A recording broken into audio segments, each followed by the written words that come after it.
జై శ్రీమన్నారాయణ. సుందరకాండలో బొటనవ్రేలి అంత చిన్నగా నేను మారి ఆ సురసాదేవి నోట్లో ప్రవేశించి క్షణకాలములో మళ్ళీ బయటకు వచ్చాను. అప్పుడు సురసాదేవి తన సహజ రూపాన్ని ధరించి నాతో ఇట్లా అంది, ఓ కపిశ్రేష్ఠుడా హనుమా, సుఖీభవ మహాబాహో, ప్రీతాస్మి తవ వానరా. నీ బుద్ధి కౌశలానికి నేను చాలా సంతోషిస్తున్నాను. ఓ హనుమా, ఇక నువ్వు సుఖంగా వెళ్ళిరా అని అనగానే ఇక నేను నా ప్రయాణాన్ని మళ్ళీ ప్రారంభించాను. అంతే, కొంత దూరం వెళ్ళే సమయానికి మళ్ళీ ఏమైందంటే ఎవరో నన్ను నా నీడను పట్టి లాగినట్టు అనిపించింది. కానీ నాకేమో ఎవ్వరూ కనిపించటం లేదు.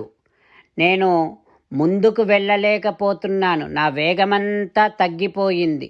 చుట్టూ చూస్తున్నాను కానీ ఎవ్వరూ కనిపించటం లేదు. అప్పుడు నేను బాగా ఆలోచిస్తూ క్రిందకి చూశా. క్రిందకి చూడగానే భయంకరమైనటువంటి ఒక రాక్షసి నీళ్లల్లో నాకు కనిపించింది. ఆ రాక్షసి నన్ను చూసి నవ్వుతూ ఇలా అంటోంది, ఓ పెద్ద శరీరము కలవాడా, నా ఆకలి అంతా ఇవాళ తీరినట్టే. ఇక నువ్వు నన్ను తప్పించుకొని వెళ్ళలేవు. చాలా కాలంగా ఆహారము లేక అలమటించిపోతున్నాను నేను.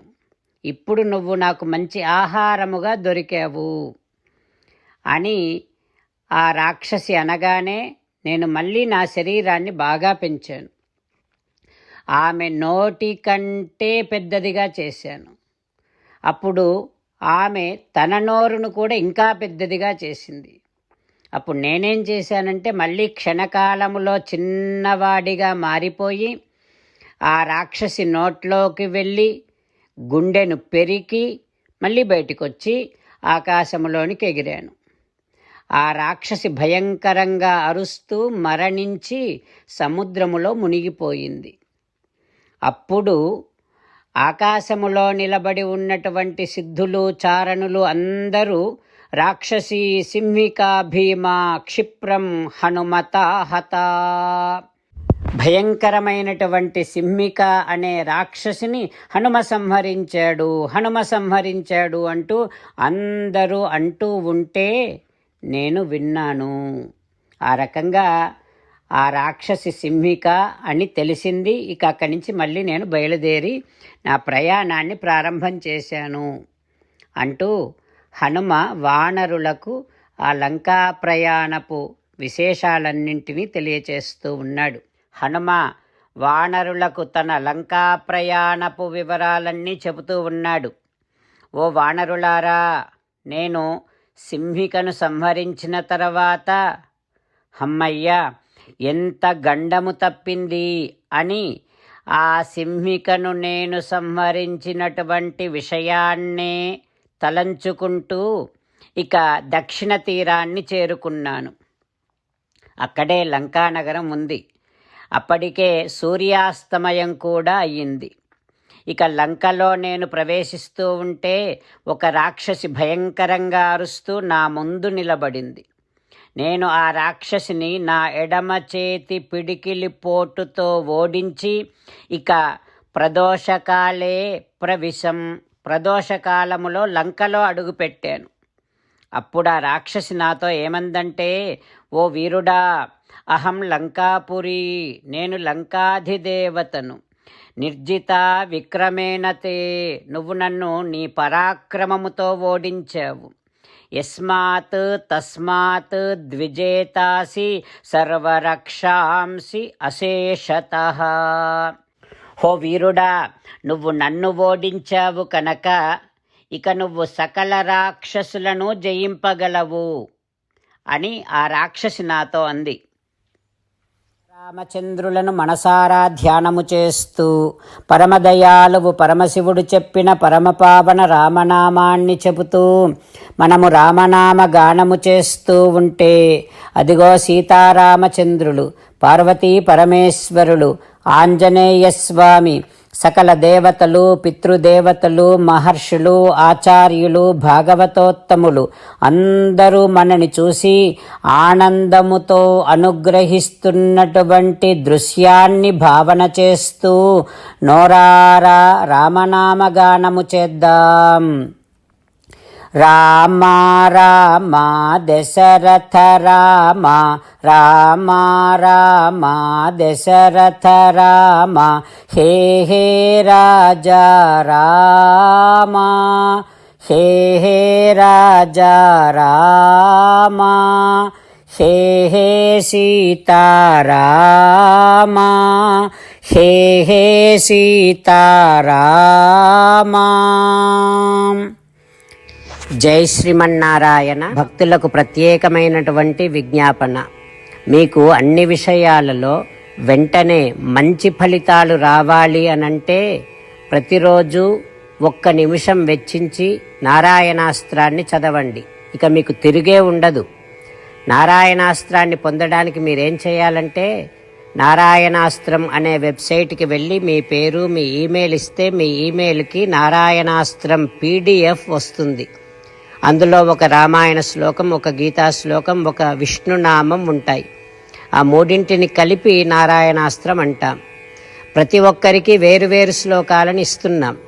ఆ రకంగా ఎవరి శ్లోకాన్ని వారు ప్రతిరోజు తప్పనిసరిగా చదవటం వలన ప్రతిరోజు ప్రతి 24,000 భక్తులతో ఒకసారి సంపూర్ణ రామాయణ పారాయణ, 33 సార్లు శ్రీమద్ భగవద్గీత పారాయణ, 24 సార్లు శ్రీ విష్ణు సహస్రనామ స్తోత్ర పారాయణ జరుగుతుంది.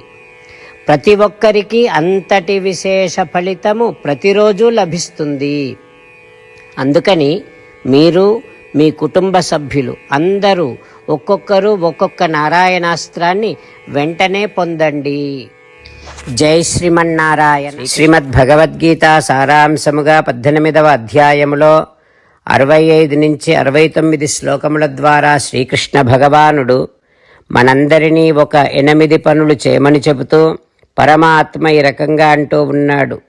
ఎవరెవరైతే నేను చెప్పిన ఈ 8 పనులు చేస్తారో వారందరూ నాకు చాలా ఇష్టమైన వారవుతారు.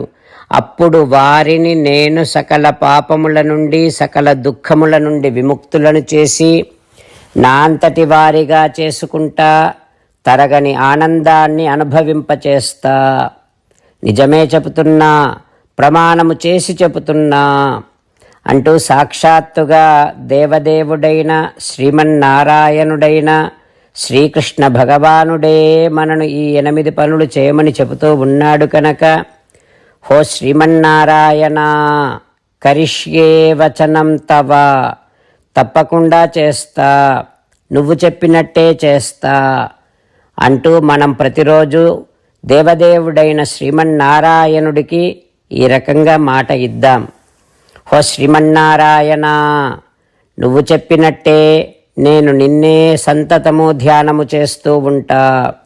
హో శ్రీమన్నారాయణ, నువ్వు చెప్పినట్టే నేను నీ భక్తుడిగానే ఉంటా.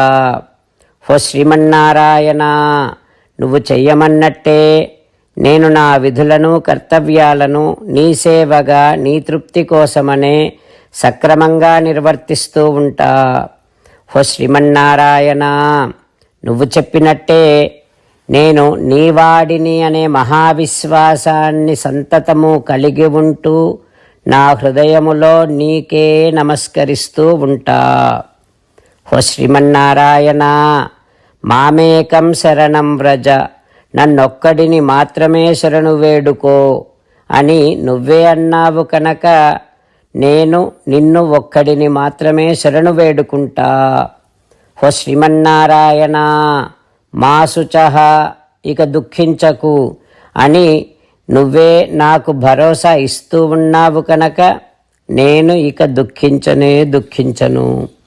హో శ్రీమన్నారాయణ, నువ్వు చెప్పినట్టే నువ్వు నా కోసమని చెప్పిన శ్రీమద్భగవద్గీతను ఎప్పుడో ఒక్కసారి కాకుండా ప్రతిరోజు కనీసం 1 శ్లోకాన్నైనా అనుసంధానము చేస్తూ గీతోపదేశాన్ని జ్ఞాపకం చేసుకుంటూ ఉంటా. హో శ్రీమన్నారాయణ, నువ్వు చెప్పినట్టే నువ్వందరి కోసమని చెప్పిన శ్రీమద్భగవద్గీతను తెలియని భక్తులందరికీ తెలియచేసే నా వంతు ప్రయత్నాన్ని నిరంతరము కొనసాగిస్తూనే ఉంటా. ఓ శ్రీమన్నారాయణ, నేను నువ్వు చెప్పినట్టే చేస్తా, నీకు నచ్చినట్టే ప్రవర్తిస్తా, నీకోసమే పని చేస్తూ ఉంటా. కరిష్యే వచనం తవ. సర్వం శ్రీకృష్ణార్పణమస్తు. జై శ్రీమన్నారాయణ.